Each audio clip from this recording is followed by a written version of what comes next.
One of the major points of unrest has been the town of Taiz. From there, I'm joined by a journalist who we're not naming for her own safety. She's been telling us that 3 tribal leaders are being targeted by the past week. Thank you for being with us. What can you tell us about conditions in Taiz?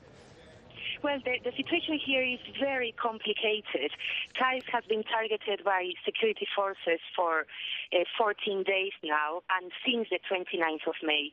Last night, the city experienced a series of shelling. There were 4 targets. One of them was the hospital, a hospital called Al Rauda, and a bus carrying civilians was hit.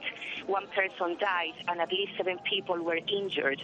I visited the hospital, and 3 people were in the operation theater. Their condition, medics say, is very complicated, very serious. Also, one of the second shell was targeted to the house of Sheikh Hamoud Saeed Al-Maghlafi.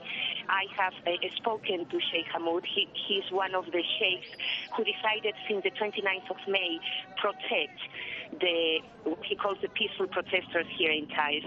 One of the shells just was a few meters away from his house, and I also visited the sites of the other shells.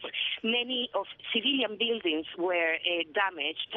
I have spoken to civilians that live in these residential areas, and they said that their life is very difficult in Taiz at the moment, and that they wish that this shelling stopped. People live in fear here. This is what I would say. The government, every time they announce the deaths of various fighters, say that they've killed Al-Qaeda people, and they seem to suggest that everybody who's on the streets is somehow an Al-Qaeda member. Do you see, or are you aware of an Al-Qaeda presence in Taiz, and what do you make of those claims? Not at all. I mean, I've been covering this uprising for over 4 months now, and I've been in this city for over 2 weeks. And what I can see is that every day I'm accompanying the protest. And what I see is tribesmen walking with the peaceful protesters when they go on the streets. And I also see the presence of the tribesmen who are armed is evident. But I don't hear confrontations in Taiz. What I hear is heavy artillery attacking the city.